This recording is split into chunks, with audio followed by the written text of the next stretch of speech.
Ako nga pala si Marco Reyes, 32 taong gulang. Ako ay isang guro. At gaya ng karamihan sa mga guro, hindi ko ito unang pangarap.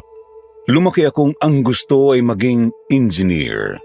2 beses kong sinubukang ipasa ang board exam pero pareho yung nauwi sa pagkabigo. Hanggang sa isang araw, para lang makatawid sa buhay, kumuha ako ng mga teaching units at tinanggap ang unang trabahong inaalok. Sa isang pribadong paaralan ako unang nagturo sa Cavite. Masungit ang pamunuan, mababa ang sweldo at sa bawat taon, parang nababawasan hindi lang ang laman ng pitaka, kundi pati ang respeto sa sarili. Pero tiniis ko. Kailangan ko, lalo pat ako lang ang naiwang tumutustos sa gastusin sa bahay.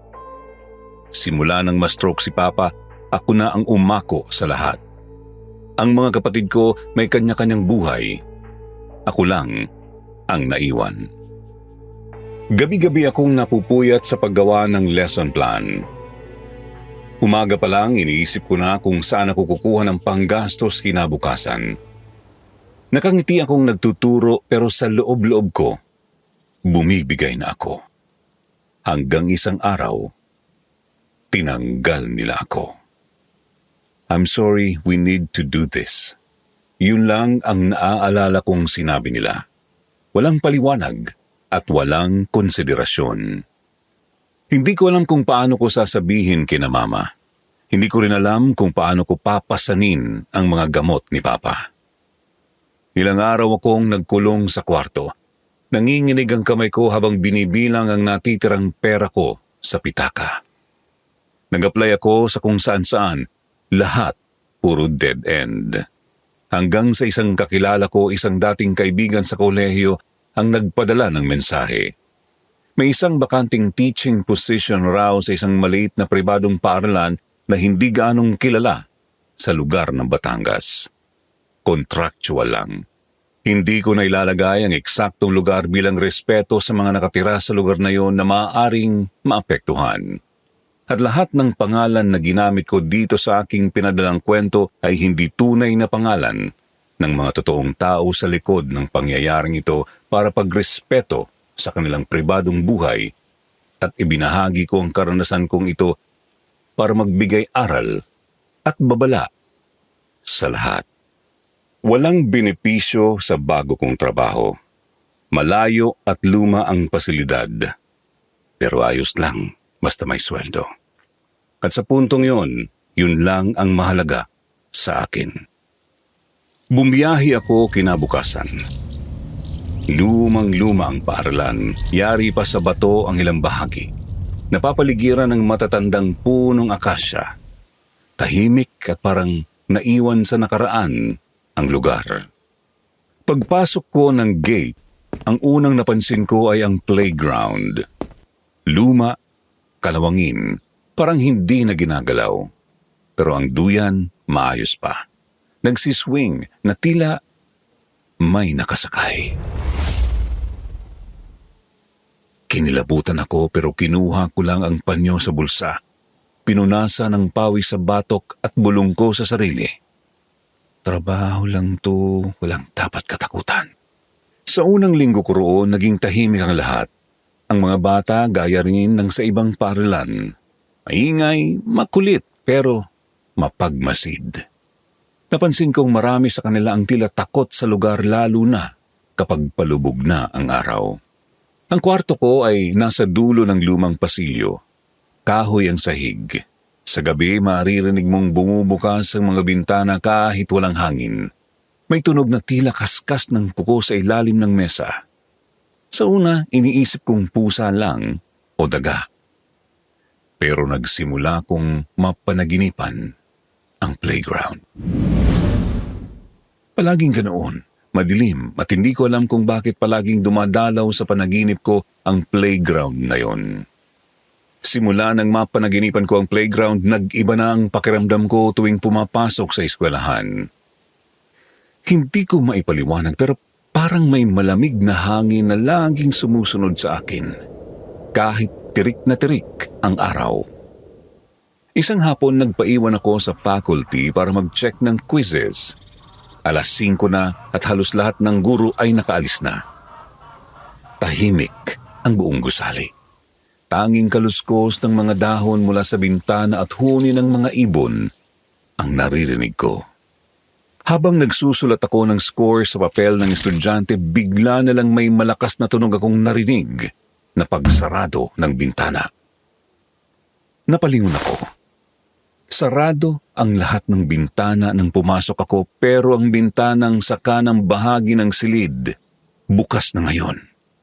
Dahan-dahan itong pumalo sa pader bago tuluyang bumukas at kahit walang hangin, gumalaw ito. Tumayo ako para isara ito. Iniisip kong baka may sira lang. Paglapit ko, bigla itong bumagsak pabalik sa pagkakasara. Muntik na akong mapasigaw sa gulat. Napahawak ako sa dibdib ko at ramdam ko ang mabilis na tibok ng puso ko. Kalma, Marco, kalma.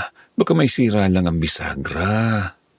Bulong ko sa sarili. Pero habang pabalik na ako sa mesa, may narinig akong tumatakbo sa hallway. Bumukas ang pinto ng faculty room ng kaunti. Tumingin ako sa labas. Walang tao. Isang mahabang pasilyo lang na may dilim sa dulo. May naiiwan pa ba? Bulong ko. Pero alam kong wala na dapat estudyante sa ganong oras. Hinayaan ko na lang at bumalik sa mesa. Pero habang nagsusulat, napansin ko ang papel ng isang bata. Nabasa. Isang patak ng tubig ang gumuhit mula sa itaas. Tumingala ako. Walang butas ang kisame. Walang tagas. Pero may tubig. Bumilis ang paghinga ko. Tumayo ulit ako, pero nagpatay-sindi ang ilaw. Isang beses, 2, tapos tuluyan nang namatay ang ilaw. Nabalot ng dilim ang silid. Kinuha ko agad ang cellphone ko para mag-flashlight. Nang sindihan ko ang paligid, may nakita akong anumang anino sa sulok. Pero malabo at hindi ko sigurado kung ano ang nakita ko. Idiniretso ko ang flashlight. Wala na. Wala na ang aninong napansin ko. Bigla na lang akong nakarinig ng tunog mula sa playground. Yung duyan sa playground gumagalaw, pabalik-balik at tila may nakasakay. Pero wala namang hangin. Lumipat ako sa bintana at tumingin sa labas. Wala akong makita sa dilim, pero hindi tumitigil ang paggalaw ng duyan. At habang nakatitig ako, tila may mga kamay na sumulpot mula sa ilalim ng duyan, pero bigla rin yung nawala. Napaatras ako. Tama na. Bukas na lang ako mag-check. Sabi ko sa sarili. Kinuha ko ang gamit at agad lumabas ng faculty. Habang naglalakad sa pasilyo, naramdaman ko ang malamig na ihip ng hangin. Wala naman akong nakikitang bukas na bintana. Paglabas ko sa lumang science lab, biglang may humawak sa braso ko. Isang malamig na palad. Paglingon ko, wala. Pero ang markang iniwan sa braso ko, parang kamay. Hindi ako makakibo. Tumakbo ako papalabas ng gusali. Hindi na ako lumingon. At mula sa labas habang nilalampasan ko ang playground, muli kong narinig ang tunog ng duyan. Hindi ko maintindihan kung bakit nanginginig ako, pero sigurado ako sa isang bagay. May nagpaparamdam sa paaralang iyon. Pagkalipas ng ilang araw na sunod-sunod na pagpaparamdam, nagsimula na ring bumigay ang katawan ko. Pakiramdam ko'y may kung anong humihigop sa lakas ko habang tumatagal ako sa paaralang iyon. Hindi ko na mabilang kung ilang beses akong napapabalik sa bintana dahil sa kakaibang tunog. Madalas akong mapatigil sa gitna ng klase dahil may nararamdaman akong nakatitig mula sa labas ng silid. At minsan, kahit ako lang mag-isa, tila ba hindi ako nag-iisa. Kahit ako lang naman ang nandoon. Hanggang isang gabi, hindi na ako nakabangon sa kama ng quarters. Nilalagnat na ako. Mainit ang katawan, nanginginig ang kalamnan, pero mas malamig ang loob ko. Parang may kung anong gustong kumawala sa dibdib ko, pero hindi ko maipaliwanag kung takot ba, pagod o kung ano. Kinabukasan, nagpasya akong umuwi muna sa Cavite. Nag-text ako sa head teacher at sinabi kong kailangan kong umuwi para magpagaling. Wala nang paliwanag. Wala rin siyang tanong. Pagdating ko sa bahay namin, tanghali na. Binuksan ni Mama ang pinto. Tahimik lang siya sa simula pero nakita ko sa mukha niya ang gulat. Siguro dahil namumutla ako o dahil bakas sa katawan ko ang matinding pagod. Nasa sala kami. Nakaupo ako sa sofa habang pinipilit niyang pilitin akong kumain kahit kaunti. Hindi ko na kaya. Mas gusto kong pumikit. Mas gusto kong magpahinga. Pero hindi rin siya tumigil. Kung hindi mo na kaya, umuwi ka na lang. Bakit mo kasi pinipilit pa yung trabaho sa malayo? Yun ang unang sinabi ni Mama na puno ng emosyon. Hindi ko siya sinagot agad, pinilit kong pigilan ang inis. Pero nang makita kong napapailing na siya habang kinukuhang muli ang tray ng pagkain, doon na ako nagsalita. Ano bang gusto mong gawin ko, Ma? Umupo lang dito, manood sa inyo habang unti-unting nauubos ang pera sa mga gamot ni Papa? Tumahimik siya, pero ramdam ko ang lamig sa pagitan naming dalawa. Alam mo ba, Ma, tuwing gabi, hindi lang katawan ko ang pagod. Ma, umiiyak na ako sa banyo kasi hindi ko na alam kung paano tatagal. Niwala ngang regular na sweldo, niwala akong kasiguruhan kung makakauwi pa ako sa susunod na linggo. Lumapit siya, pero umiling ako. Hindi ko kayang tignan ang mga mata niya. Dahil alam kong kahit siya, pagod na rin. Pero ayokong marinig sa kanya na kasalanan ko ito, na pinili kong maging guro kahit hindi ko ito pangarap. Na pinili kong humawak sa trabahong wala namang patutunguhan. Marco, napapikit ako. Nang marinig ko ang boses niya yun, pino, basag, doon ako tuluyang bumigay. Alam ko naman bulong ko. Alam ko namang hindi ito ang gusto ninyong buhay para sa akin pero ito lang ang meron ako ngayon. Ito lang ang kaya ko. Walang sumunod na sagot. Tahimik siyang umupo sa tabi ko at sa unang pagkakataon sa matagal na panahon, naramdaman kong pinatong niya ang palad niya sa balikat ko. Pagdampi ng kamay niyang yun, parang may gumaan. Parang kahit sandali bumalik ako sa pagiging anak niya. Hindi provider, hindi tagapasa ng lahat kundi isang anak lang na napagod. At sa gitna ng lagnat, pagod at lungkot, doon ko rin naisip na baka ito ang dahilan kung bakit ko nararanasan ang lahat ng kababalaghan sa paaralang yon. Dahil marupok na ako. Dahil may puwang na sa akin ang takot. At ang mga kaluluwang nagpaparamdam, ramdam nila yon. Pagbalik ko sa San Roque, pakiramdam ko'y may kung anong nagbago. Hindi sa paaralan, kundi sa loob ko. Para bang iniwan ko ang sarili kong liwanag sa bahay namin at ang bumalik dito ay isang anino na lang ng dati kong sarili. Tahimik ang mga unang araw. Mas tahimik kaysa dati. Sa klase, napapansin kong mas madalas tumitig sa akin ang ilang estudyante. Hindi yung tipong atensyon sa aralin, kundi titig na parang may alam sila. Isang batang babae ang tinawag ko para sumagot. Imbis na magsalita, tiningnan lang niya ako. Malamig ang mga mata. Tapos bigla siyang ngumiti. Isang ngiting hindi bagay sa edad niya. Paglingon ko sa pisara para magsulat, napansin kong may nakasulat na pala roon. Huwag kang babalik dito. Wala pa akong sinusulat. Wala akong natandaan na may sinulat ako pero malinaw ang letra. Kulay pula, parang ginamit ang Crayola pero basa. Agad ko yung binura. Walang nag-react sa mga estudyante. Tila wala silang nakita.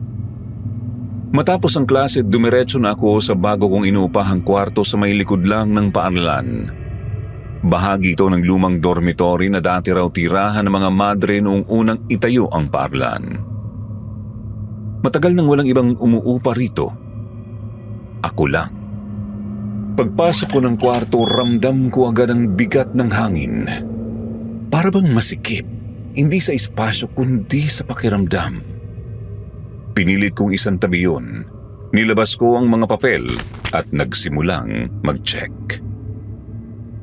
Lumipas sa mga oras, tahimik, tanging tunog ng lapis at kaluskos ng papel ang maririnig. Hanggang sa bigla kong napansin ang basurahan sa gilid ng lamesa. May nakapatong na papel. Hindi ko maalalang itinapon ko yun. Kinuha ko. Isang drawing. Isang nakaupo sa duyan. Walang mukha. Puro itim ang guhit ng ulo. May nakasulat sa ibaba. Kasama mo ba siya ngayong gabi? Bumilis ang tibok ng puso ko. Pinunit ko ang papel at itinapon. Tumayo ako at tinignan ang paligid ng kwarto. Sarado ang bintana. Nakasusi ang pinto. Pagbalik ko sa kama, umupo ako at tumitig sa pader.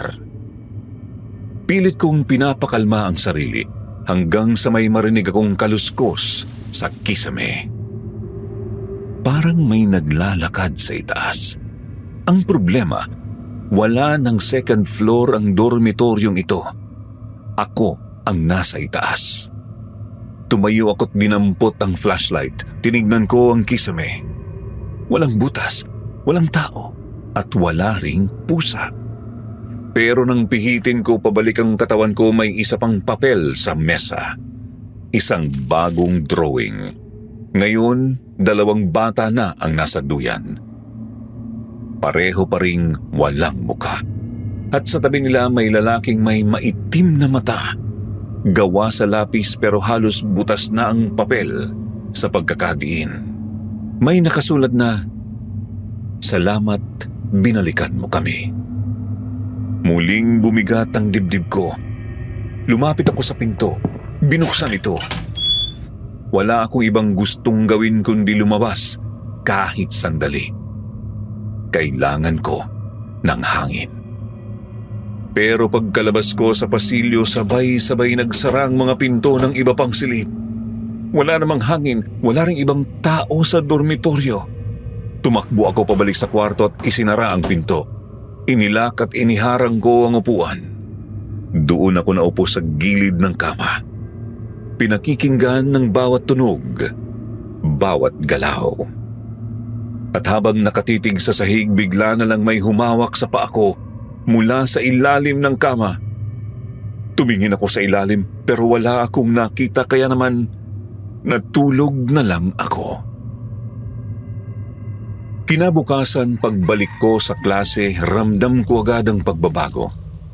Hindi ito gaya ng ordinaryong Lunes na may hiyawan, ingay ng sapatos o mga batang nagbabatuhan ng papel. Tahimik, parang simbahan bago maglubog ang araw. Ang tunog lang ay ang mahinang ugong ng electric fan at patak ng ulan sa bubong. Pumasok ako sa silid at ngumiti, kahit pinipilit ko lang. "Magandang umaga," sabi ko. Walang sumagot. Hindi ko na yun pinansin. Inisip ko na baka tinatamad lang. Nagumpisa akong magsulat sa pisara. Wala pang 3 minuto naramdaman kong may nakatingin. Lumingon ako. Si Ellie. Nasa pinakalikod siya gaya ng dati. Nakaupo ng tuwid pero hindi normal ang pagkakaupo niya. Nakadiretso ang katawan, halos walang galaw at ang mga mata niya tuyo. Wala akong makitang emosyon na parang hindi siya bata. Nilapitan ko siya. "Ellie," mahinang bulong ko. "Okay ka lang ba?" Hindi siya sumagot. Hindi siya kumurap. Napansin ko ang kamay niyang nakapatong sa desk, nanginginig, parang pigil na pigil. Ang mga kuko niya napailalim sa palad. Gusto kong hawakan ang balikat niya pero natigilan ako. May kung anong bumubulong sa likod ng isip ko na huwag mo siyang hawakan. Tahimik pa rin ang buong klase. Wala ni isang estudyante ang gumagalaw. Para silang mga rebulto, nakatitig lang sa amin. 1, 2, 3, lahat sila. Dahan-dahang bumaling kay Ellie. Walang nagsasalita. Ellie, kung may nararamdaman ka. Biglang tumingala si Ellie. Hindi mabilis, mabagal, matigas at parang minamanipula. Pagkatingala niya, nakita ko ang mukha niyang parang hindi na siya. Nanlilisik ang mga mata, namumutla ang balat. Ang mga labi niya may punit sa gilid at nang buksan niya ang bibig. Nagsalita siya. Pero ang boses ay hindi bata. Malalim, mahina at putol-putol. Parang mahigit 1 tao ang sabay-sabay na nag-uusap mula sa loob niya. Sino nagsabing pwede na siyang bumalik? Napatras ako. Kinakabahan. Hindi ko na maigalaw ang katawan ko. Tila pinipigilan ako ng sariling anino ko sa sahig. Ellie, ano ba sinasabi mo? Hindi siya tumugon. Bagkus itinaas niya ang kamay niya at itinuro ang labas ng bintana. Doon sa playground. Madilim ang langit, makulimlim, pero malinaw kong nakita ang duyan. Gumagalaw. Mabagal, walang batang naroon pero ang bawat pag-ugoy ay sinasabayan ng tunog na matagal ko nang kinatatakutan. Tapos nagsalita uli si Ellie. Pabulong. Hindi ko halos marinig pero sapat para maramdaman ko sa kalamnan ko ang lamig. Naglalaro pa rin sila. Sumunod, nanginig ang katawan niya. Hindi basta panginginig dahil sa lamig, kundi parang pinipilit siyang kumawala sa sarili niyang katawan. Isang pag-uuri ng paghihirap na hindi ko pa nasasaksihan kahit kailan. Maya-maya parang nawalan siya ng malay. Bumulagta si Ellie sa sahig. Agad akong yumuko para buhatin siya. Tinapik-tapik ko ang pisngi niya. Ellie! Hey! Gumising ka. Naririnig mo ba ako? Ang bigat ng hangin. Ang liwanag ng silid. Tila unti-unting binabalutan ng anino. Ramdam ko ang mga mata ng ibang estudyante sa likod ko. Hindi sila gumagalaw. Hindi rin sila nagsasalita. Parang walang buhay. At sa sandaling yun, naramdaman ko ang kakaibang lamig sa aking batok. Hindi ito hangin. Hindi ito pawis. May kung anong dumaan sa likod ko. Mabilis, walang tunog. Napalingon ako pero wala. Nang tingnan ko si Ellie, nakadilat na ulit siya. Pero ngayon, para siyang pagod. Tuliro, hindi niya naaalala ang nangyari. Sir, ang lamig. Yun lang ang nasabi niya bago tuluyang pumikit. Matapos ng nangyari, pinilit kong manatili sa kwarto ko kahit nanginginig pa rin ako. Inilak ko ang pinto, isinara ang mga bintana. Pero kahit anong gawin kong pagsara, hindi ko mapigil ang pakiramdam na may kasama ako sa loob ng silid. Habang nakaupo ako sa kama, binalikan ko ang mga sulat at drawing na naiwan sa mesa noong nakaraang linggo. Hindi ko alam kung bakit ko pa yun itinago. Siguro gusto kong patunayan sa sarili kong hindi ako nababaliw. Isa-isang papel, puro guhit ng mga bata. Duyan, playground. Mukhang walang detalye, pero sa isang sulok ng papel, may nakita akong sulat kamay. Hindi tinta, hindi lapis. Parang dugo. Kasama mo rin ba sila ngayon? Bumilis ang tibok ng puso ko. Agad kong pinunit ang papel, itinapon at huminga ng malalim. Ilang saglit lang may tunog mula sa ilalim ng kama. Kinabukasan, maaga akong pumasok sa paaralan. Hindi dahil sa sipag, hindi rin dahil sa dami ng gagawin. Nagising ako ng madaling araw. Pawis na pawis. Parang may humila sa akin mula sa panaginip. Isang panaginip na hindi ko matandaan. Pero iniwan akong halos hindi makahinga. Pagdating ko sa gate, madilim pa. Kitang-kita ang hamog sa pagitan ng mga punong akasya. Walang ingay, wala pang estudyante, ngunit may bagay na agad akong napansin. Gumagalaw ang duyan. Dahan-dahang mabagal at paulit-ulit. At sa loob-loob ko, alam kong wala dapat tao roon. Inilibot ko ang mata ko sa paligid. Wala, ako lang. Pero sa paglapit ko sa silid-aralan, may kung anong bumungad sa akin. May basang yapak sa sahig. Maliit, parang sa bata. Isa lang ang direksyon. Mula sa hagdan, papasok sa hallway, diretso sa classroom.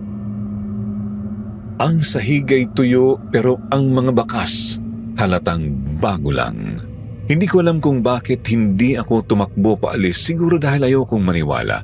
O baka may parte sa akin na gustong malaman kung ano ba ang nangyayari. Pagpasok ko sa silid, wala namang kakaiba. Lahat ay tahimik, maayos sa mga upuan. Pero sa sulok ng silid may isang mesa na may kung anong bagay. Isang notebook. Paglapit ko, nakita kong may drawing sa pahina. Isang duyan, 3 batang nakaupo. May nakasulat sa itaas. 2 na lang kami. Gusto pa nila ng isa. Yan ang nakasulat. Napatras ako. Anong klaseng biro ito? Pinilit kong itapon ang notebook sa basurahan. Umupo ako sa harap ng silid. Sinandal ang ulo sa pisara. Pilit kong pinapakalma ang aking sarili. Dumating ang mga estudyante bandang 7:00. Isa-isa, maingay, normal, ngunit may isang hindi dumating. Isang makulit, maingay at masiglang bata. Laging may baong tsokolate. Laging unang sumasagot sa klase. Kahit mali. Ngayong araw, wala siya. Sa una, hindi ko agad napansin. Hanggang sa matapos ang homeroom, napansin kong walang maingay sa dulong upuan. Walang papel na lumilipad. Walang nagtatanong ng walang pahintulot. Tumingin ako sa class record. Ruel Santiago. Sinubukan ko itong ipagkibit balikat. Baka may sakit lang. Baka may lakad ang pamilya. Pero sa bandang hapon may dumating na balita mula sa office. Hindi raw umuwi si Ruel kagabi. Naghahanap na ang mga magulang niya at lahat ng guro, staff, pati mga tanod sa labas, mobilisado. Pero walang nakakita sa kanya. Walang nakakaalam kung saan siya huling nakita. Hindi ako mapakali. Mga bandang 9:00 ng gabi, bumalik ako sa eskwelahan. Hindi ko alam kung ano ang nagtulak sa akin, pero may isang tanong na hindi ko maalis sa isip. Bakit ang duyan ay laging gumagalaw tuwing gabi? Dala ko ang flashlight. Pagpasok sa gate, halos hindi ko na kailangang buksan ang ilaw. Gumagalaw na ang duyan. May aninong tumaan. Maliit, mabilis, parang batang tumakbo mula sa isang poste patungo sa kabilang puno. Ruel? Mahina ang boses ko. Walang sumagot. Lumapit ako sa duyan. Huminto ito sa paggalaw. Tahimik ang paligid. Napakadilim ng langit. Parang luluhang ulap. Lumuhod ako. Sinilip ang ilalim ng duyan. Wala. Pero sa lupa, may mga hukay. Parang gawa ng kamay. Parang may batang nagtago o may pilit na humatak pa ibaba. Maya-maya sa gilid ng tenga ko, narinig ko ang isang mahinang tawa. Maliit, pino, galing sa likuran ko. Napalingon ako. Wala. Pagbalik ng tingin ko sa duyan, may bagong papel sa upuan nito. Isang guhit, duyan, 3 bata, at sa tabi nila may isa pang anyo. Mas malaki, mas madilim, walang mukha.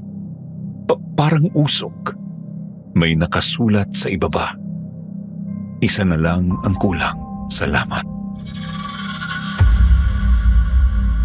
Nang hawakan ko ang papel, malamig, basang-basa pero ang paligid ay tuyo. Walang klase kinabukasan.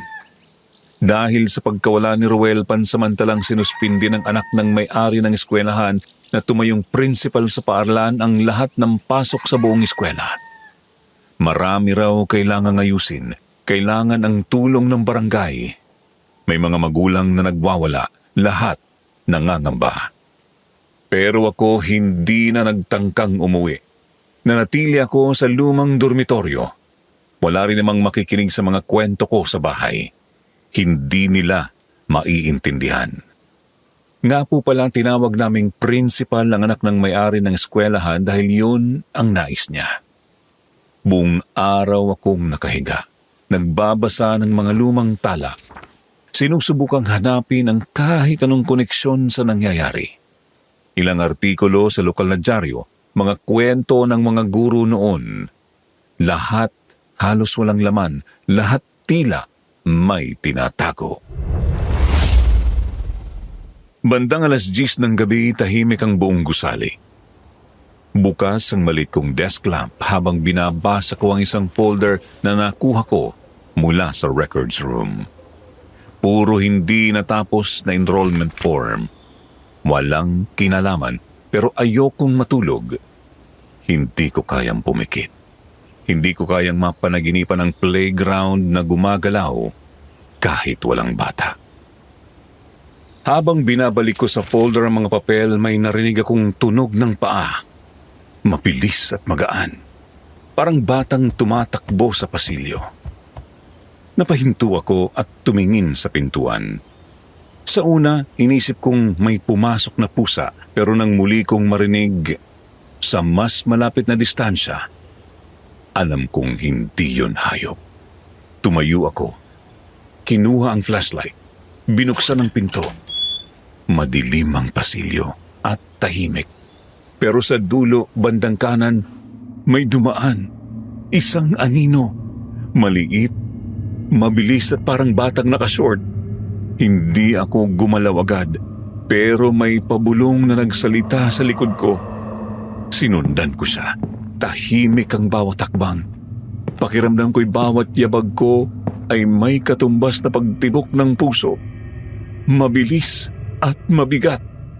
Bumaba ako sa hagdan, lumiko sa hallway, hanggang sa marating ko ang bakanting gusaling kinatatayuan ng lumang paaralan. Sarado ang lahat ng classroom. Pero bukas ang pintuan ng CR. Dahan-dahan akong lumapit. Ang ilaw sa loob nagpapatay-sindi. Tumigil ako sa bungad. Tumingin sa loob. Walang tao pero sa sahig may basa. Parang tubig. At sa isa sa mga cubicle may nakita akong paa. Maliit, maputla at nakayapak. Nakatayo. Hindi gumagalaw. Lumapit ako. Halos hindi humihinga. Dahan-dahang itinulak ang pintuan ng cubicle. Walang laman, walang bata, walang anino, wala kahit isang patak ng tubig sa loob. Tumigil ang ilaw sa pagpatay-sindi. Nanatiling bukas. Nang bigla, may tumawa. Isang tawa ng bata, mahina pero nakakabingi. Kasabay niyon parang may tumulak sa likod ko. Napasubsob ako sa sahig. Aray, napabulong ako. Nang magangat ako ng mukha, biglang may bumulong sa tenga ko. Taya ka. Natigilan ako. Walang tao, wala akong nakita. Pero mula sa sulok ng kisame, tila may tunog ng batang nagtatatakbo sa labas. Hanapin mo ko! Hindi ko hinabol. Nang gabing yun, alam kong may nagsimula na namang laro. Hindi ko alam ang patakaran, Pero isa lang ang malinaw. May batang nagpaparamdam at alam kong may kinalaman niyon sa mga nangyayari sa paaralan. Pagkatapos ng nangyari kay Ruel, hindi na naging pareho ang klase. Lahat ng estudyante, tahimik. Ako man, tahimik na rin. Hindi dahil sa kakulangan sa kung ano, kundi dahil sa sobrang dami nito sa loob ko. Hindi ko alam alin ang uunahin kong sabihin. Hanggang sa sumapit ang Martes. Spelling drill. Kalagitnaan ng klase, lahat ay parang normal. Isinusulat ko sa pisara ang salitang pagkakataon nang mapansin kong walang kilos sa ikatlong hilera. Si Julie, si Justin. Nakatitig lang siya sa kawalan. Nakaupo, matigas ang katawan, parang hindi humihinga, parang hindi siya nandoon para mag-aral. Dahan-dahan akong lumapit. Justin? Mahina kong bulong. Okay ka lang ba? Walang tugon. Hindi siya kumukurap. Hindi siya gumagalaw. Ang mga mata niya nakatingin lang ng diretso at hindi tumitingin sa iba. Lalo akong kinilabutan nang mapansin kong unti-unti siyang nanginig. Nagkagulo ang buong klase. May tumayo, may sumigaw, may lumabas ng silid, pero nanatili ako sa tabi niya. Justin, kung naririnig mo ako, pumikit ka lang. Nandito lang ako ha. At doon niya ako tiningnan. Ang mga mata niya, puti, walang itim, hindi siya kumikibo. Parang katawan na lang ang natira. Bigla siyang napasigaw. Isang tunog na hindi dapat manggaling sa isang bata. Mataas, pilit at wasak. Parang isang nilalang na pilit pinapadinig ang sigaw ng 1,000 patay mula sa ilalim ng lupa. Napahawak ako sa dibdib niya, nanginginig at nilalamig. At habang pilit ko siyang pinapakalma, bigla siyang bumagsak. Nabigla ako. Napaluhod ako sa sahig. Justin! Yumuko ako. Hinawakan ang pisngi niya. Lamig. Sobrang lamig. Justin, wag kang bibitaw. Pero wala na. Tumigil na ang lahat sa katawan niya. Isang katahimikan na hindi katahimikan ng payapaan, kundi ng pagsuko. Kinabukasan, nakalock ang classroom. Wala kaming klase dahil sa nangyari at nalaman ko sa co-teacher ko na namatay na ang estudyante ko. Sabi sa memo, cardiac arrest. Pero hindi ako naniniwala at hindi rin ako matahimik. Sobrang bata pa ni Justin para magkaroon ng sakit ng ganoon. Kaya't kahit ipinagbawal ang bumalik sa eskwelahan, naglakad ako. Gabi, tahimik ang paligid. Dumaan ako sa likod ng gate sa lumang daan sa ilalim ng akasya. Parang pamilyar na ang ruta pero hindi pa rin ako komportable. Pagpasok ko sa silid, amoy pa rin ang parang luma at bulok na papel. Tumingin ako sa upuan ni Justin. Walang laman.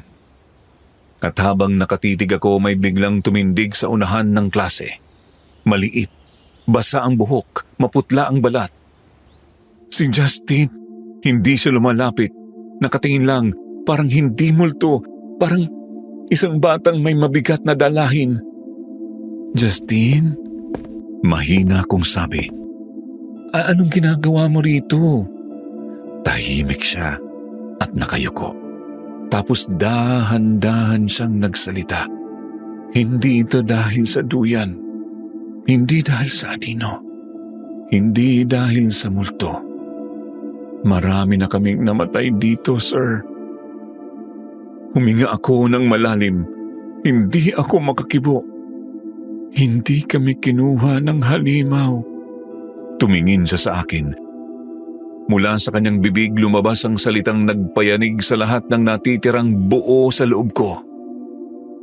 Si Principal Guzman, ang anak ng may-ari ang pumatay sa amin. Hindi ko na maalala ang mga sumunod na nangyari. Parang may biglang humigop sa lahat ng hangin sa paligid ko. Parang ang buong mundo'y naging isang malalim na balon na hinila ako paibaba. Nanghina ang tuhod ko. Lumabo ang paningin. Ang huling narinig ko bago tuluyang mawalan ng ulirat ay ang mahinang boses ni Justine. Ikaw ang makakatulong sa amin. Kinabukasan, mabigat ang ulo ko. May liwanag mula sa bintana. Malamig ang hangin, amoy mentol.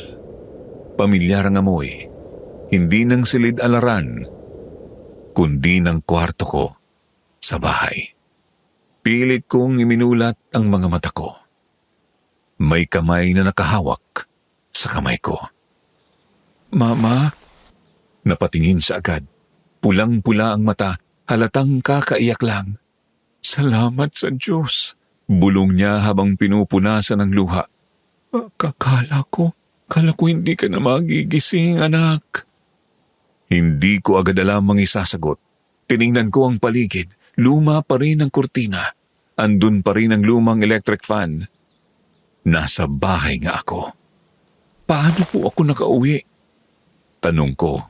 Sabi ni Mama na may nakakita raw sa akin na nawalan ng malay sa silid. Isa sa mga guard. Dinala niya ako sa klinik tapos doon na ako sinundo ni Mama. Tahimik lang siya pero kita ko ang lungkot at pagod sa kanyang mukha. Anak, umupo siya sa tabi ko. May kailangan akong sabihin sa iyo. Sana huwag kang magulat. Bumilis ang tibok ng dibdib ko kahit hindi ko pa alam ang sasabihin niya. Tumawag ang co-teacher mo sa eskwelahang pinagtatrabahuhan mo. Hindi ako kumibo. Tinanggal ka na. Hindi ako agad nakapagsalita. Parang may dumagan sa dibdib ko. Bakit? Yun lang ang lumabas sa bibig ko. Paglabag daw sa policy, bawal pumasok sa paaralan habang may ongoing na investigation. Alam mo raw yan pero pinasok mo pa rin. Yumuko ako. Hindi dahil sa hiya. Dahil sa galit. Galit sa sistemang mas pinipiling itago ang totoo kaysa aminin ang kasalanan. Wala ba silang ibang sinabi? Umiling lang si Mama at wala siyang sinabi. Napapikit ako dahil sa nalaman ko. Tahimik si Mama. Hanggang sa hindi na niya natiis. Anak, ano bang nangyayari sa iyo? Mula nang mapunta ka sa eskwelahan na yan, nag-iba ka na. Parang kang laging pagod, laging takot, laging parang may kinikim-kim. Wala akong maisagot. Paano ko ipapaliwanag sa nanay ko na ang isang batang multo ang nagsabi sa akin ng totoo?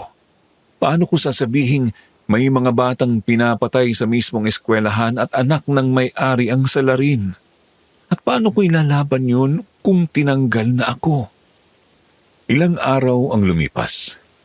Tahimik sa bahay. Wala akong ginawa kundi tumingin sa kisame.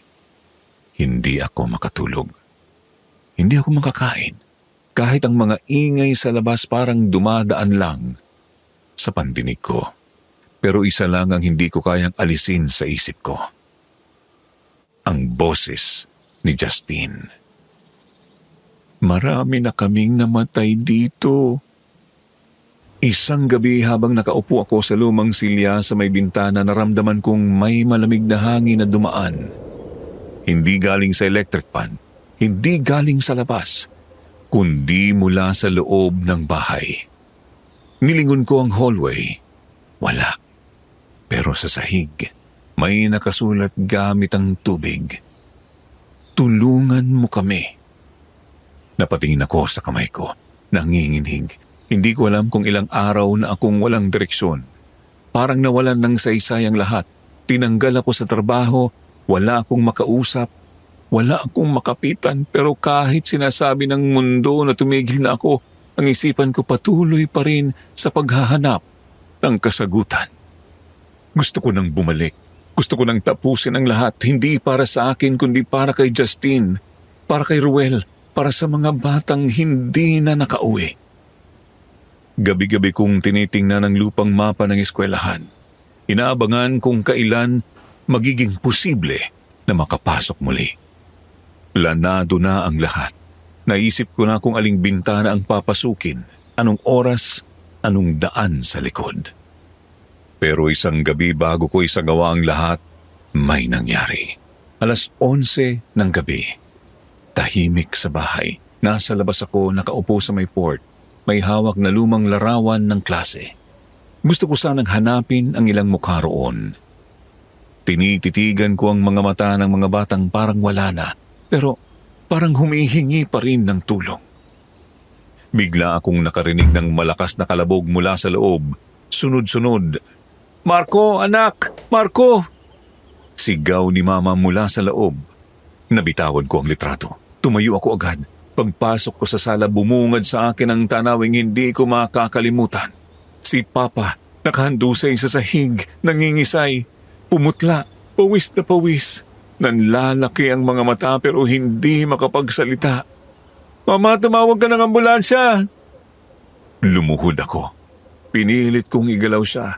Ipinatong ang ulo niya sa tuhod ko. Wag muna. Sandali lang. Nandito lang ako." Pero ang mga mata niya dahan-dahang nanlalabo. "Mama, bilis!" Tumingin ako sa kanya habang kinakalabit ang kanyang pisngi. Pinipilit kong manatili siyang gising. "Huwag mo kong iiwan pa. Hindi pa tapos. Kailangan pa kita." Pero walang sagot. Huli na ang lahat nang dumating ang ambulansya. Sa ospital, tila walang kulay ang mundo. Nasa labas kami ng emergency room. Si Mama, tahimik. Ako, nakatayo lang. Makalipas ang halos 1 oras, lumabas ang doktor. Tiningnan kami. At doon ko na alam. Wala nang kailangang sabihin. Wala na si Papa. Hindi ko alam kung ano ang mas masakit, ang makita siyang hindi na gumagalaw o ang maramdamang wala akong nagawa. Nasa lahat ng pagkakataong dapat akong nandoon para sa kanya, ngayon lang siya tuluyang bumitaw at hindi ako handa. Pagka-uwi sa bahay, tahimik pa rin. Binuksan ko ang pinto. Umupo ako sa sala. Pinikit ang mga mata. Tahimik akong umiiyak. Maya-maya naramdaman kong naupo si Mama sa tabi ko. Hindi siya nagsalita agad, pero ramdam kong may kinikim-kim siyang galit. "Kung hindi mo na sana pinilit ang pagbabalik mo roon, kung hindi mo sana inunay ang mga bata sa paaralang yon." Napatingin ako sa kanya. Puno ng luha ang mga mata niya pero mas matalim ang tingin kaysa dati. "Wala ka dito. Tatay mo siya. Responsibilidad mo siya pero mas pinili mong habulin ang kung anong kababalaghan." "Mama," mahina kong sagot. "Hindi ko ginusto." Pero ang sabi ni Mama, pinili ko raw yun. Tumayo siya, lumuha, nanginginig ang kamay. "Habang kami dito nagpapakahirap para mabuhay ang pamilya natin, ikaw, kung saan-saan ka nagpupunta. Para saan ha? Para sa multo? Para sa mga batang hindi mo naman kadugo? Nahihibang ka na, Marco." Agad kong sinabi kay Mama na may mali. Hindi ko na rin napigilan. Tumayo ako. May nangyayaring mali sa eskwelahan na yun. Mga batang pinapatay at walang gumagawa ng paraan. Ako lang ang nakarinig sa kanila. At doon na siya sumigaw. Galit na galit siya dahil araw-araw daw akong gustong makasama ni Papa pero mas pinili ko pang lumayo. Napatigil ako. Tumigil din siya. Napatitig kami sa isa't isa. Ang sakit. Hindi ko alam kung saan ko dapat ilagay ang sarili ko. Parang sinasakal ako na hindi ko mawari. Pumasok siya sa kwarto. Isinara ang pinto. Ako, nanatiling nakatayo. Sa sala, sa gitna ng katahimikan, sa gitna ng isang burol na wala pang kabaong. At sa ilalim ng sariling bubong, mas malamig pa sa lahat ng silid na pinasok ko. Kinabukasan wala akong ginawa. Hindi ko kinayang lumapit kay Mama.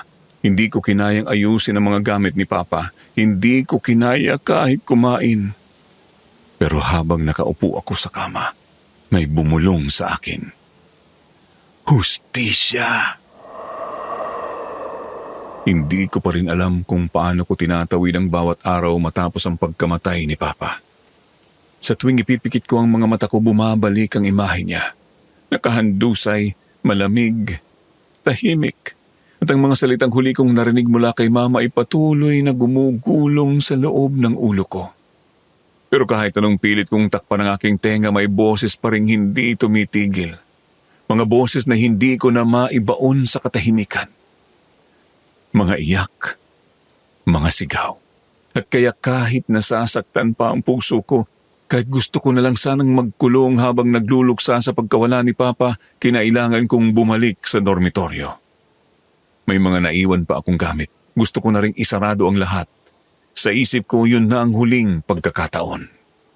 Ang buong biyahe ko pabalik sa San Roque, Batangas ay parang pakiramdam ng isang sundalong bumabalik sa larangan ng digmaan kahit nasugatan. Magtatakip silim na nang marating ko ang dormitoryo. Tahimik ang paligid. Walang ibang guro. Wala nang ilaw sa mga kwarto sa itaas. Pumasok ako. Binuksan ang pinto ng kwarto ko. Naamoy ko agad ang luma at alikabok na amoy na dati ko nang hindi pinapansin. Ngayon para na itong paalala ng lahat ng nangyari. Kinuha ko ang mga gamit ko. Ilang libro, kwaderno, ilang damit na naiwan sa aparador. Napansin ko pa ang lumang larawan ng klase na may bilog sa mukha ni Justin. Nakalimutan kong dinala ko pala iyon rito. Dala ang mga gamit, bababa na sana ako pero sa mismong paanan ng hagdan bigla akong napahinto. May umiiyak. Mahina. Isang iyak ng bata. Malamig ang hangin dumaan sa batok ko. Napakapit ako sa rehas ng hagdan. Pumikit. Huminga ng malalim. Ngunit hindi na ako pwedeng umatras. Hindi na ako pwedeng tumakbo. Hindi matapos-tapos ang mga tanong sa loob ko. At baka ito na ang sagot. Sinundan ko ang iyak palabas ng dormitoryo. Papunta sa likod ng gusali. Puno ng damo. At ang mga akasya ay tila gumagalaw kahit walang hangin. Ilang ulit kong inisip kung dapat pa ba akong lumapit pero bawang hakbang ko mas lumalakas ang iyak. Mas nagiging malapit. Hanggang sa huminto ako sa harap ng isang balon. Lumang-luma, halos natatakpan na ng damo. Basag-basag ang simento. Ang takip nito may lamat at mula roon galing ang iyak. Ang amoy, masangsang, parang bulok na hayop, parang lamang loob na isinilid sa sako at pinabayaan na lang. Napapikit ako, pilit pinipigil ang suka.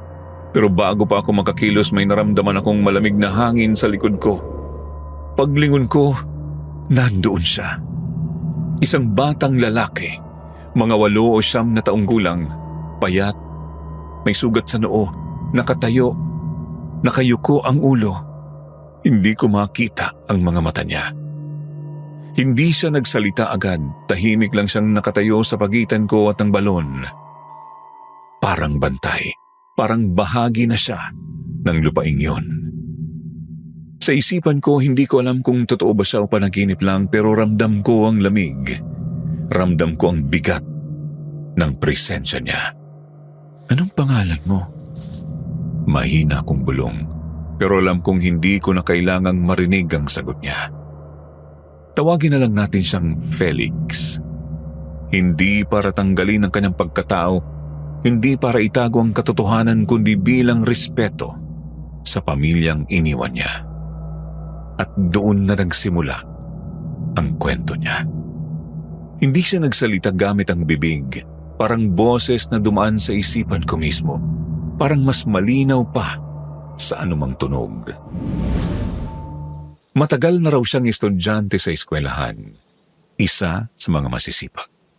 Hindi nangungupit, hindi lumalaban, pero minsang nasuway niya ang utos ng istriktang anak ng may-ari ng eskwelahan na si Principal Guzman. Hindi siya pinagalitan, hindi rin siya pinagmumura. Dinala siya sa opisina. Isinara ang pinto. At mula sa drawer inilabas ang isang maliit na karayom, isang metal na parang gamit sa gamot. Tinutukan siya sa braso. Nagpumiglas siya, umiyak, nakiusap. Pero nginitian lang daw siya ng principal. At doon na niya naramdaman ang lamig sa buong katawan. Parang pinutol ang hininga niya. Parang niyelo ang kanyang dugo. At bago siya mawalan ng malay ang huling nakita niya, ang mukha ni Principal Guzman, walang galit, walang awa, kundi tuwa. Nagising siya sa isang madilim na lugar, basang-basa ang katawan, wala siyang marinig kundi patak ng tubig. Walang makitang ilaw, walang makitang tao. Hanggang sa unti-unti niyang naunawaan. Nasa ilalim siya ng balon. Isinilid, ipinukul at kinalimutan. Kaya pala walang naghahanap sa kanya.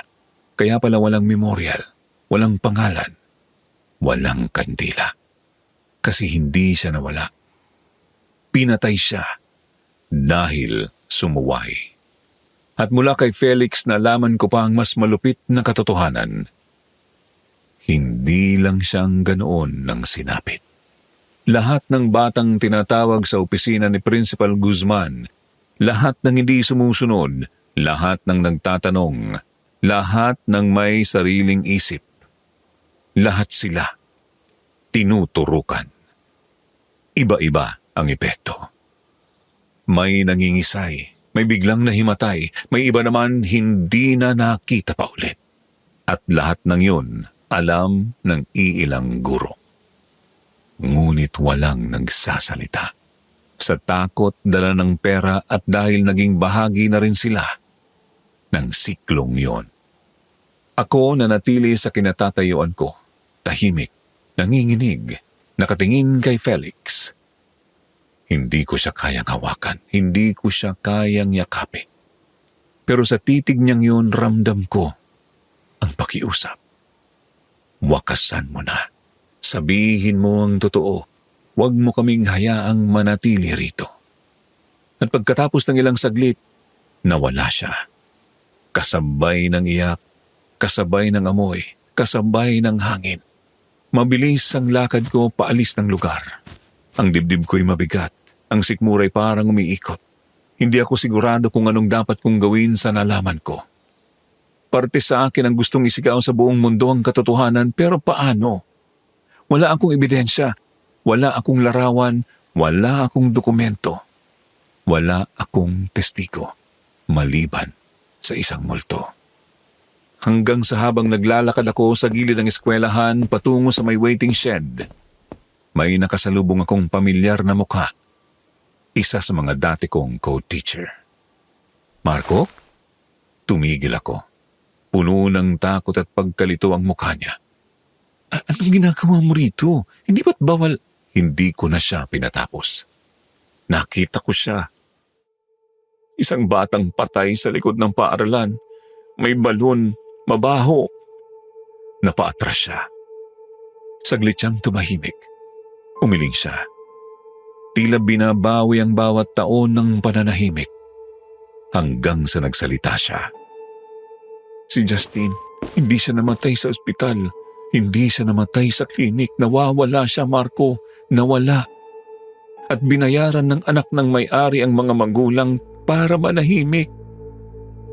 Tumigil ako sa paghinga. Bigla akong natigilan sa mga sinabi niya.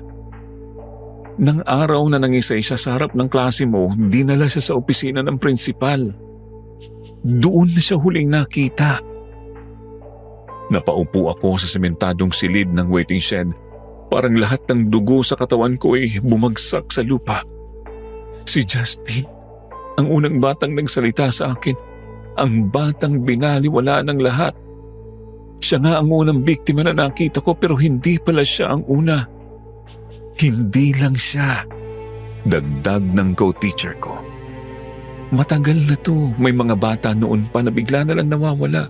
Paulit-ulit, 1 o 2 beses kada taon. Lagi raw may dahilan, lagi raw may sakit. Pero alam naming may mali. Tumingin ako sa kanya. Nagtama ang mga mata namin at doon hindi ko na kayang itago. May nakita akong balon, sabi ko. May amoy, hindi normal, parang may bangkay. Napakagat siya sa labi, tumango at nanginginig. Doon rin yata nila dinadala ang mga hindi na niya tinapos. Wala nang kailangang sabihin dahil kita ko sa kanyang reaksyon na alam na niya. Papagabi na noon, naging madilim na ang langit. Ang hangin ay tila mas mabigat na sa karaniwan. Marco, sumama ka na muna sa bahay, hindi ka dapat mag-isa ngayong gabi. Hindi na ako tumutol. Tahimik lang akong tumango. At sa gabing yon, sa tahanan ng isa ring saksi, nagsimula ng mabuo ang kasagutan sa mga nangyayaring kababalaghan sa eskwelahan. Hindi multo ang salarin, kundi tao.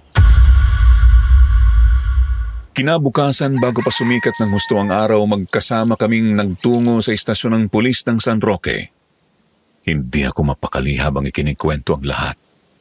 Ang mga pangyayaring hindi madaling paniwalaan, ang mga pagpaparamdam, ang biglaang pagkawala, ang balon, ang amoy.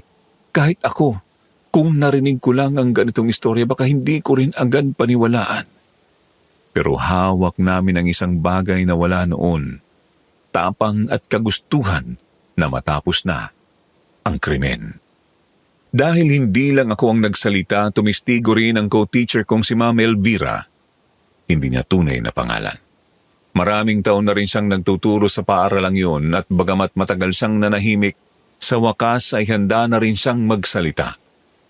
Iprenisinta niya ang mga pangalan, ang mga batang nawawala sa mga nakaraang taon, ang mga sulat ng mga magulang na tila binura mula sa mga talaan. Dumiretso kami sa paaralan na sa prinsensya ng mga otoridad kasama ng ilang tanod at mga barangay opisyal, tinungo namin ang likod ng gusali. Doon sa ilalim ng mga ugat ng akasya kung saan naroon ang lumang balon. Isa-isang iniahon ang mga labi. 3 bangkay. Ang unay nasa pinakailalim, pinakamabaho at halos butot balat na lang. Ang ikalawa na tukoy mula sa ilang hibla ng uniforme. Ang ikatlo ay siya nga, si Justine. Nagkagulo sa paaralan, may mga batang umiiyak, may ilang guro ang hindi makapagsalita, ang ilan nagbaba ng tingin at tahimik na lumisan. Pero ang balon hindi na ito matahimik. Para bang mula sa ilalim may sumisigaw. Hindi dahil sa pighati kundi sa paglaya. Inimbestigahan ng anak ng may-ari. Hindi siya tumanggi pero hindi rin siya agad umamin. Tahimik lang siya habang isinasagawa ang paghalughog sa opisina niya at doon natagpuan ang mga ebidensya.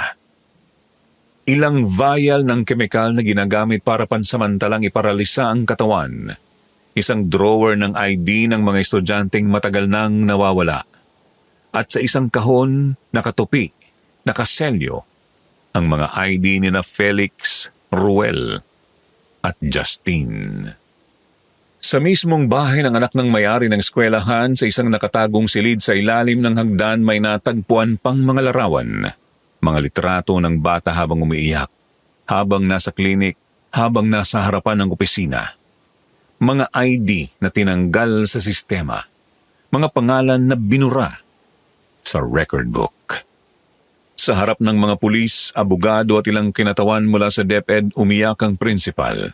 Hindi dahil sa pagsisisi, kundi dahil sa takot.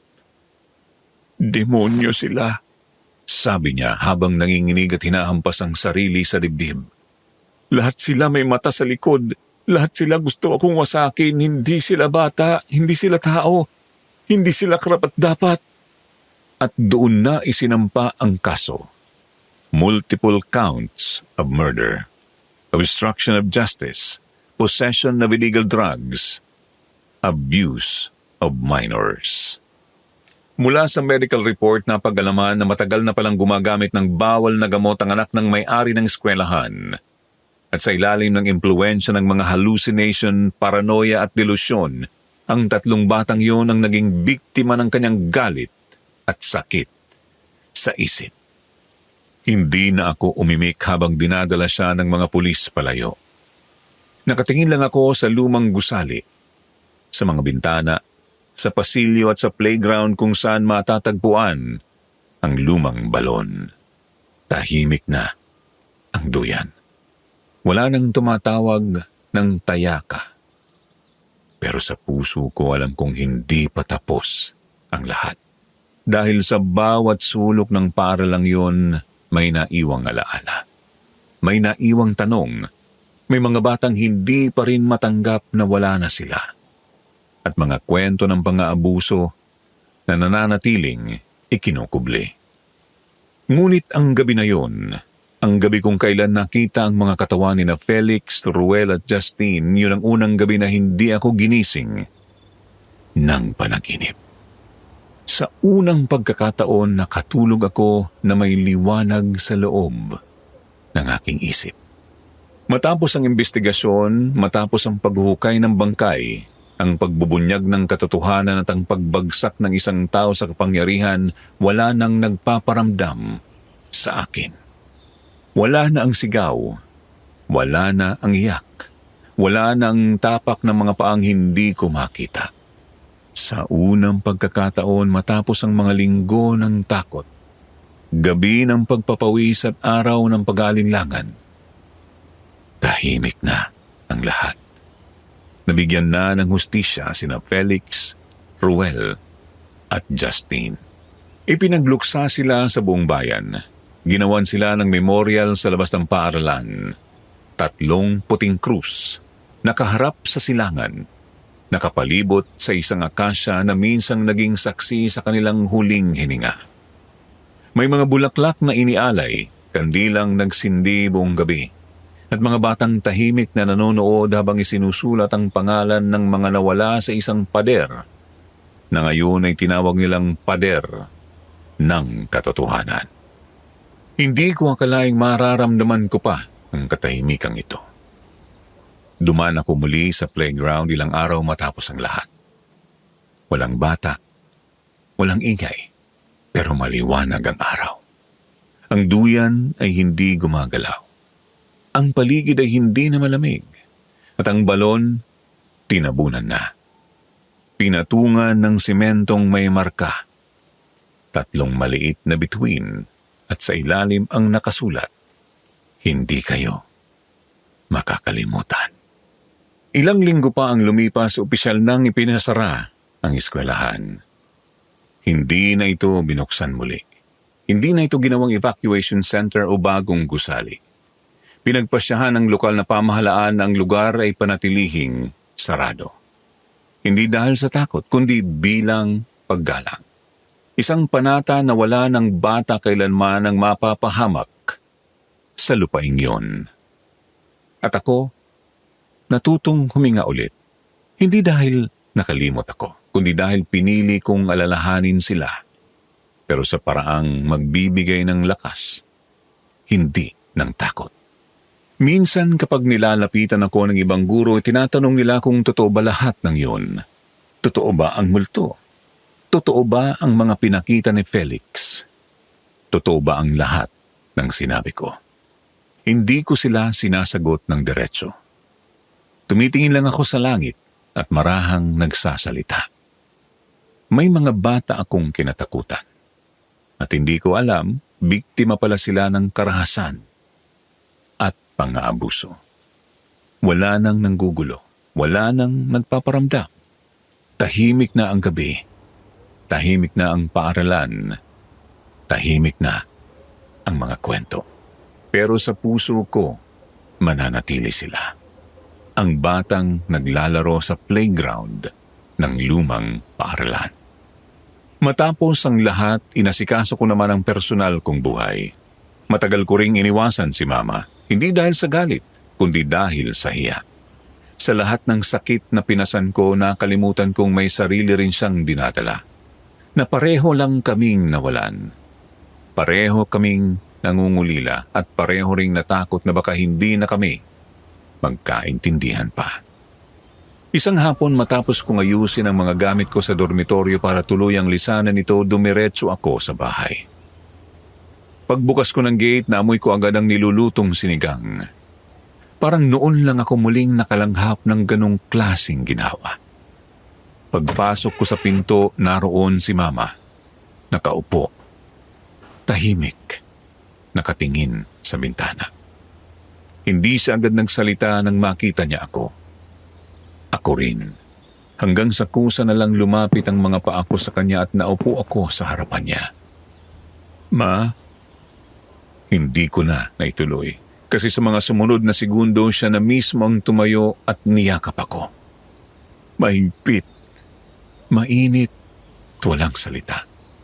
At sa unang pagkakataon mula noong namatay si Papa, pareho kaming umiyak. Hindi na bilang mag-ina na may lamat ang pagitan, kundi bilang dalawang taong parehong sinubok ng panahon, pero hindi bumitaw. Anak, bulong niya habang yakap pa rin ako. Pasensya ka na sa lahat. Sa mga salitang binitiwan ko, sa mga pagkakataong hindi kita pinakinggan. Umiling lang ako at matamis na ngumiti sa kanya. Hindi mo kailangang humingi ng tawad, Ma. Mas naging matatag ako dahil sa iyo. At mula noon, unti-unti kaming nagsimulang muli. Hindi agad-agad, pero sa bawat araw na lumilipas, sa bawat sabayang kape sa umaga, sa bawat pagtulong ko sa kanya sa pagbili ng gamot, unti-unting naghilom ang lahat. Nag-apply ako ulit bilang guro. Ngayon naman sa isang maliit na pampublikong paaralan malapit sa aming bahay. Mas payak, mas simple, pero mas tahimik. Wala nang duyan na gumagalaw mag-isa. Wala nang pinto na biglang sumasara. Wala nang mga aninong dumaraan sa gilid ng paningin ko. May mga gabi pa rin na naaalala ko sina Felix, Ruel at Justine. Pero hindi na yon takot ang dala, kundi panata. Panata na kahit gaano man kalit ang boses ng isang bata, dapat itong pakinggan. Dapat itong ipaglaban. At sa bawat pagbanggit ko ng kanilang pangalan sa panalangin, alam kong hindi na sila nakakulong sa paaralang yon. Hindi na sila tinatabunan ng lupa ng balon. Hindi na sila tinatakpan ng katahimikan ng mga may kapangyarihan. Malaya na sila. At kami ni Mama sa wakas, magkasama ulit. Muli naming binuo ang tahanan. Minsan ang mga multo ay nagpapakita para manakot. Madalas may dahilan kaya sila nanggugulo. At mas matakot ka sa buhay kaysa sa patay dahil tatakutin ka lang ng patay, pero ang buhay, pwede kang kitlan ng buhay.